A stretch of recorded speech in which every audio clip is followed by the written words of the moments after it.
Also be very careful of doubt. This, I think, is a big problem today. Many people have a lot of doubt. Doubt itself is not a problem. It's that we just leave it at doubt and we don't follow through and actually investigate. So even Buddha said, he said, don't just accept what I say. It's important that you go out, listen to the teachings and go out and find out for yourself. So this is very important. He said, just like gold, don't just accept what people give you as gold. Go and test it, and then you see, oh yes, really, this is gold. Likewise as well, in our society today, we are taught to doubt things, to question things. This is good, but don't just leave it like that. If you just leave it like that, you don't really get an answer.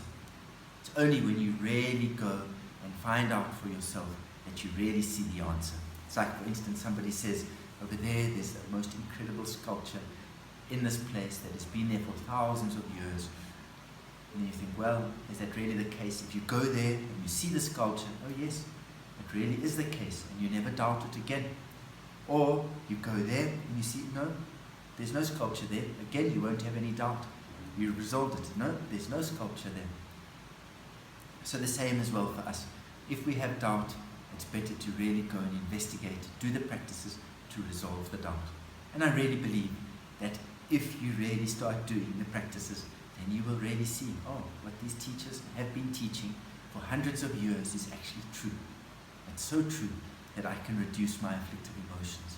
When I do so, life is more open, and when we benefit others, it's so much better. There's so much more benefit in others, instead of always holding on to the self-grasping I, which is actually the cause of our suffering, instead of actually the cause of our happiness. And so we really see, through practicing, through going to resolve our doubt, by practicing, we really see, oh, these practices really work. And then through that, our belief increases and our doubt is removed as well. Very important as well is our diligence. Very important is diligence. As the great teachers say, it's like the ground. And with the ground, you can plant the seeds, you can plant the fruit, you can plant whatever you want in the ground. But if the ground isn't there, where are you going to plant? So diligence is like the ground. It's very, very important. And with this as well, what helps is enthusiasm.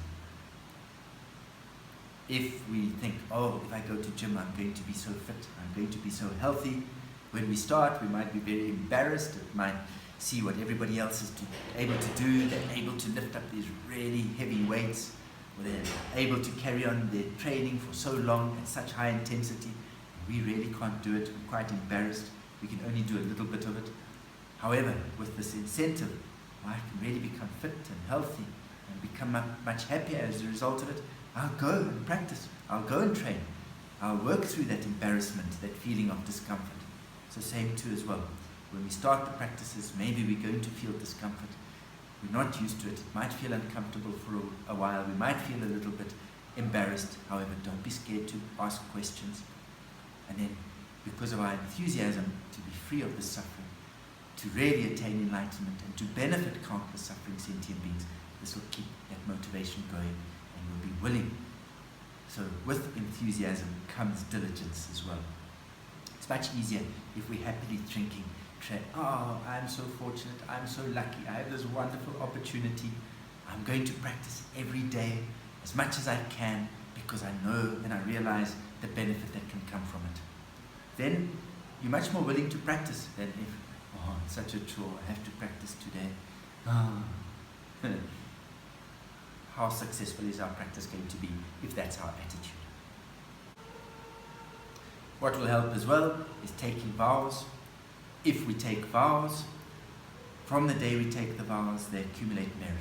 As long as we don't break those vows, it's accumulating merit until the day we die. And so it's of great, vast merit. If we're not doing something but we haven't taken the vows, then it's not accumulating merit all the time. Only really accumulates merit when we decide, oh, we're not going to do it. But if you've taken the vow, even if you're not thinking, oh, I'm not going to do this, you just don't do it, it's accumulating merit all the time. It's not important that we call ourselves and tell everybody that we are Buddhists. This is not important. Of course, me, it's quite obvious. the way I'm dressed. However, it's not really how we dress that's important, or what we look like, or what we say. What is really important is our practice, our transformation of our mind, looking in and really adopting and absorbing these most incredible teachings into our mind stream. This is really what makes us a Buddhist.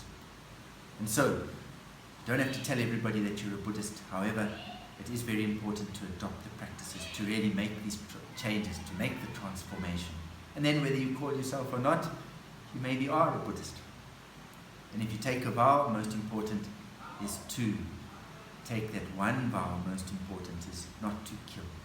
This is most important in Buddhism. There are the other vows, and if you can take them, and you think you can maintain those vows, then by all means, take those vows. They're really great vows. Don't kill, don't steal, don't lie, don't enter into sexual misconduct, and don't take intoxicants. But if you can, at least take that one most essential vow. Don't kill, don't intentionally harm any single sentient being.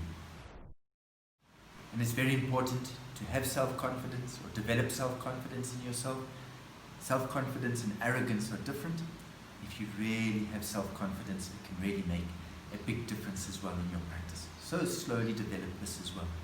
When we're practicing, always remember the three supreme methods. Good in the beginning, good in the middle, and good in the end. What is good in the beginning? That aspiration. What is that aspiration? To benefit countless suffering sentient beings, to attain Buddhahood, to transform one's own mind, and benefit countless suffering sentient beings. If we're continuously reminding ourselves, making that aspiration, it doesn't just have to be when we start the practice. It can be at any time of the day, whenever we see anybody, whenever we start doing something, at any time we can make the aspiration. The more and more we make that aspiration, the more and more it enters into our mind stream. The more and more it enters into our mind stream, the more and more becomes naturally what we say and what we do and what we think. So it's of great value to make aspirations. It's like if you're getting on the bus every day at a certain time and they're playing the same song quite regularly, then one day you might be walking around and suddenly you're humming the tune, you're singing the song, you haven't even learned it, but it's just coming out, it's just there. It's what you're saying, it's what you're singing. It's in your thoughts. The same principle. The more and more we aspire, the more and more it's going to become part of our mind stream. What have we been doing most of our life or previous lifetimes? We've been investing in all of these negative emotions, all of these discriminatory thoughts. And that's why they naturally come to mind. So we slowly start adopting new habits, make those aspirations often. And then, more and more, they start to dominate our mind stream or become more prevalent in our mind stream instead of all of our anger, our attachment, our greed, our arrogance, pride, our jealousy, all our ignorance. They start to become less. So aspiration is very important. Good in the middle is doing it according to the teachings. As our teacher has taught us, do it in the same way. And this is also very, very important. Don't add our own habits to the teachings. Oh, I like to do this. I don't really like to do that. Then what are we doing? We're just mixing the habits into the practices and they're not going to be as effective. We're just adding samsaric habits into those paths or those practices that will help us attain enlightenment. So take the medicine according to the prescription. Practices, do them according to the suggested way that we should do them. And finally, the dedication. At the end, it's like sealing the practices. So, if my dedication is that it lasts, the merit lasts until the end of this life, then that merit lasts until the end of this life. It lasts as long as our aspiration, or as long as our dedication. So, as long as we dedicated until all beings have all the happinesses, free of all the suffering, and that they attain perfect enlightenment, then that's how long it lasts for. It lasts until all beings have attained enlightenment. And it's like sealing it. It's like writing a letter, putting it in the envelope and sealing it. It's gone.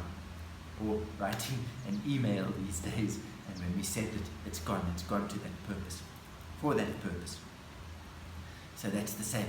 The dedication is sealing it, and then that merit stays like that until our dedication, the motivation or how we dedicate it is achieved. So we dedicate so that until all beings are freed of suffering. And it's also like an offering as well. Why are we doing all of these practices? For the benefit of all sentient beings. This is our motivation for the practice. So instead of having any attachment, there's attachment to material things, but we also have attachment sometimes to our merit. We let this go as well. We offer it up to all sentient beings. So that dedication is also an offering for the benefit of all sentient beings. And so on that note, we'll do a dedication for everybody. I hope that this is of some use. If there's anything that I've said that contradicts any enlightened teacher, then follow what they say. I'm still a practitioner. I'm not realizing all of these practices. And I really wish you, whoever is practicing these practices, I wish that your practices go well, that they are fruitful, and that you attain enlightenment and benefit countless suffering sentient beings.